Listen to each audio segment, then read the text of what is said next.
ડૉક્ટરો પણ આશ્ચર્યમાં છે। 60 વર્ષ પછી રોટલી થોડી ઓછી ખાશો તો શરીરને મળશે 6 અદ્ભુત ફાયદાઓ। શું તમારા ઘરમાં પણ 60 વર્ષથી વધુ ઉંમરના વડીલો છે? અથવા તમે પોતે પણ 60 વર્ષ પાર કરી ચૂક્યા છો? આપણા ગુજરાતમાં એક વાત ઘણી કહેવાય છે, હજુ એક રોટલી ખાઈ લો, તાકાત આવી જશે। પણ શું ખરેખર દરેક વખતે વધુ રોટલી ખાવાથી તાકાત જ મળે છે? ઉંમર વધવાની સાથે શરીરની જરૂરિયાતો પણ ધીમે ધીમે બદલાય છે। જે ખોરાક યુવાનીમાં સરળતાથી પચી જતો હતો તે જ ખોરાક વૃદ્ધાવસ્થામાં ભારે પડી શકે છે। આપણા જૂના જમાનાના વડીલો ખૂબ મહેનત કરતા હતા, ખેતરમાં કામ કરતા, ચાલતા ફરતા રહેતા, એટલે તેમનું શરીર વધુ ખોરાક પણ સરળતાથી પચાવી લેતું। સાચું કહીએ તો તમારા જેવા વડીલોએ જે મહેનત કરી છે એટલી મહેનત આજના ઘણા યુવાનો કરી પણ નથી શકતા। આજકાલ જીવનશૈલી ઘણી બદલાઈ ગઈ છે, ચાલવાનું ઓછું, બેસવાનું વધુ, અને શરીરની કામ કરવાની ક્ષમતા પણ પહેલાં જેવી રહેતી નથી।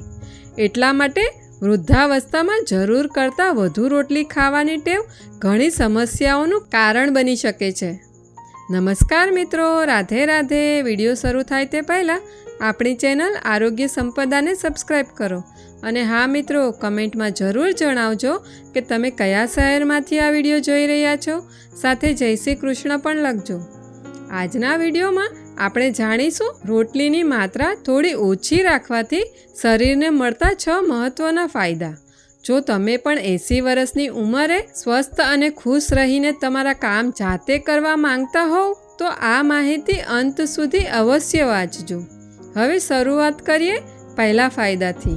પહેલો ફાયદો છે પાચન તંત્ર પર ઓછો ભાર પડવો।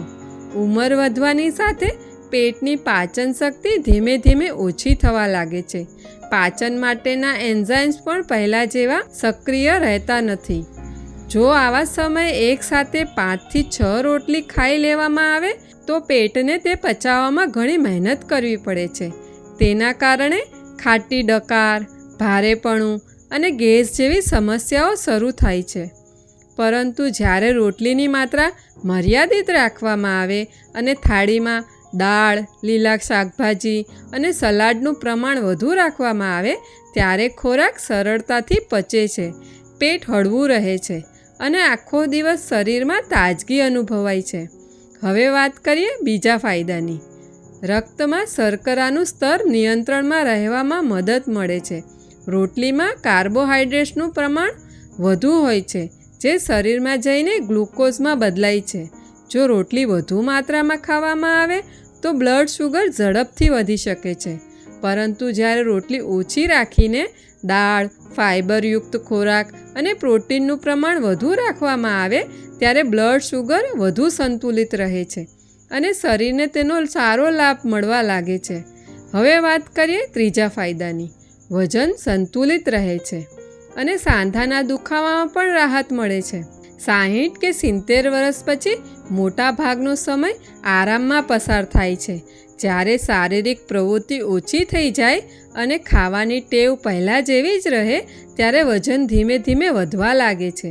વધેલું વજન ગોઠણ અને સાંધાઓ પર વધુ દબાણ કરે છે। તેના કારણે ચાલવામાં, ઊભા રહેવામાં અને સીડી ચડવામાં તકલીફ પડી શકે છે। જો રોટલીની માત્રા સંતુલિત રાખવામાં આવે તો વજન નિયંત્રણમાં રહે છે, ગોઠણ પર ઓછો ભાર પડે છે અને ચાલવું ફરવું વધુ સરળ બને છે। ઘણા વડીલો કહે છે, અમારા સમયમાં અમે પેટ ભરીને ખાતા હતા પણ દિવસભર સખત મહેનત પણ કરતા હતા। ખેતરમાં કામ, ચાલવું, દોડધામ અને સતત હલનચલન જીવનનો ભાગ હતો, એટલે શરીર મજબૂત રહેતું હતું। આજની જીવનશૈલીમાં શરીરની જરૂરિયાત મુજબ ખોરાક લેવું વધુ સમજદારી છે।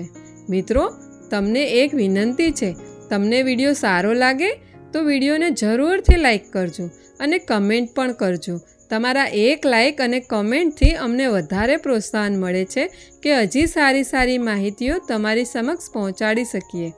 હવે વાત કરીએ ચોથા ફાયદાની। પેટ ફૂલવું, આફરો અને ગેસની સમસ્યામાં ઘણી રાહત મળે છે। ઘણા વડીલો કહેતા હોય છે, કંઈ ખાસ ખાધું નથી છતાં પણ પેટ ભારે લાગે છે અથવા ખાધા પછી પેટ ફૂલી જાય છે. આવું થવાનું એક મુખ્ય કારણ જરૂર કરતાં વધુ રોટલી ખાવી પણ હોઈ શકે છે. ઉંમર વધતાં પાચન ધીમું પડે છે અને ભારે ખોરાક સરળતાથી પચતો નથી. તેના કારણે ગેસ, ખાટી ડકાર, આફરો અને અસ્વસ્થતા વધવા લાગે છે. જો રોટલી મર્યાદિત રાખીને થાળીમાં કાકડી, ટમેટાં, લીલા શાકભાજી અને પૂરતું પાણીનો સમાવેશ કરવામાં આવે તો પાચન વધુ સારું રહે છે, પેટ હળવું રહે છે અને ગેસ તથા બ્લોટિંગની સમસ્યા ઘણી હદ સુધી ઓછી થઈ શકે છે. હવે વાત કરીએ 5મા ફાયદાની.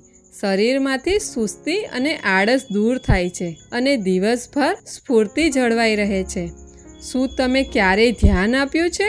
ઘણા વડીલોને બપોરનું કે રાત્રિનું જમ્યા પછી તરત જ ઊંઘ આવવા લાગે છે. શરીર ભારે લાગે છે, કોઈ કામ કરવાની ઈચ્છા થતી નથી. આવું શા માટે થાય છે? જ્યારે આપણે જરૂર કરતાં વધુ રોટલી કે ભારે ભોજન ખાઈ લઈએ છીએ ત્યારે શરીરનું મોટા ભાગનું લોહી અને શક્તિ તે ભોજનને પચાવવામાં લાગી જાય છે. તેના કારણે શરીરના બીજા ભાગોમાં ઊર્જાનો અનુભવ થોડો ઓછો થાય છે અને સુસ્તી, થાક અને આળસ અનુભવાય છે. પરંતુ જ્યારે ભોજન હળવું, સુપાચ્ય અને મર્યાદિત હોય ત્યારે શરીરને તે પચાવવામાં વધુ મહેનત કરવી પડતી નથી. ખોરાક ઝડપથી ઊર્જામાં બદલાય છે અને શરીર હળવાશ અનુભવે છે. ઘણા વડીલો કહે છે, સાચી તાકાત વધુ ખાવાથી નહીં પણ યોગ્ય ખાવાથી મળે છે. આ વાત આજે પણ એટલી જ સાચી છે. હવે વાત કરીએ 6થા ફાયદાની. શરીરને જરૂરી વિટામિન્સ, મિનરલ્સ, પ્રોટીન અને બીજા પોષક તત્વો વધુ પ્રમાણમાં મળવા લાગે છે. જરા વિચાર કરો, જો આખી થાળી માત્ર રોટલીથી ભરી દેવામાં આવે તો દાળ, લીલા શાકભાજી, દહીં, સલાડ અને બીજા પૌષ્ટિક ખોરાક માટે જગ્યા ક્યાં રહેશે? રોટલીની માત્રા થોડી ઓછી રાખવાથી થાળીમાં બીજા પૌષ્ટિક ખોરાકને સ્થાન મળે છે અને શરીરને વધુ સંતુલિત પોષણ મળે છે. વધતી ઉંમરમાં માત્ર કાર્બોહાઈડ્રેટ્સ નહીં પણ પ્રોટીન, કેલ્શિયમ, વિટામિન અને એન્ટીઓક્સિડન્ટ પણ ખૂબ જ જરૂરી હોય છે. આથી રોટલી ઓછી અને પૌષ્ટિક ખોરાક વધુ લેવાની ટેવ સ્વસ્થ વૃદ્ધાવસ્થાની એક મહત્ત્વની ચાવી છે. મિત્રો, આજની સમગ્ર માહિતીનો સૌથી મોટો સાર માત્ર એટલો જ છે, વૃદ્ધાવસ્થામાં ઓછું ખાવું અથવા ભૂખ્યા રહેવું ક્યારેય યોગ્ય નથી. ખરેખર જરૂરી છે તમારી ઉંમર, તમારી શારીરિક પ્રવૃત્તિ અને તમારા પાચન તંત્રને ધ્યાનમાં રાખીને યોગ્ય માત્રામાં સંતુલિત ભોજન લેવું. થોડી ઓછી રોટલી, પૂરતી દાળ, લીલા શાકભાજી, સલાડ, દહીં અને પૂરતું પાણી. આ નાની નાની ટેવો શરીરને મોટા ફાયદાઓ આપે છે. આજના સમયમાં સાચી સમજદારી વધુ ખાવામાં નહીં પણ યોગ્ય રીતે ખાવામાં છે. આપણા ગુજરાતના જૂના વડીલો માત્ર મજબૂત શરીરથી નહીં પણ યોગ્ય જીવનશૈલીથી લાંબુ અને નિરોગી જીવન જીવતા હતા. તેમની સારી ટેવોમાંથી આપણે પણ ઘણું શીખી શકીએ છીએ. જો યોગ્ય ખોરાક, હળવી કસરત અને નિયમિત ચાલવાની ટેવ રાખશો તો વધતી ઉંમરમાં પણ સ્વસ્થ, ખુશ અને આત્મનિર્ભર જીવન જીવી શકીએ. જો આજની આ આરોગ્ય માહિતી તમને ઉપયોગી લાગી હોય તો આ વિડીયોને એક લાઈક અવશ્ય કરજો. આ માહિતી તમારા માતા પિતા, દાદા દાદી, સગા સંબંધીઓ અને મિત્રો સાથે જરૂર શેર કરજો, તેથી તેઓ પણ આ માહિતીનો લાભ લઈ શકે. જો તમે અમારી ચેનલ પર નવા હો તો ચેનલને સબસ્ક્રાઈબ કરો. હંમેશા હસતા રહો, મુસ્કુરાતા રહો, સ્વસ્થ રહો અને ખુશહાલ જીવન જીવો. ઈશ્વરની કૃપા તમારા અને તમારા પરિવાર પર હંમેશા બની રહે. વિડીયો અંત સુધી જોવા બદલ તમારો ખૂબ ખૂબ આભાર. રાધે રાધે.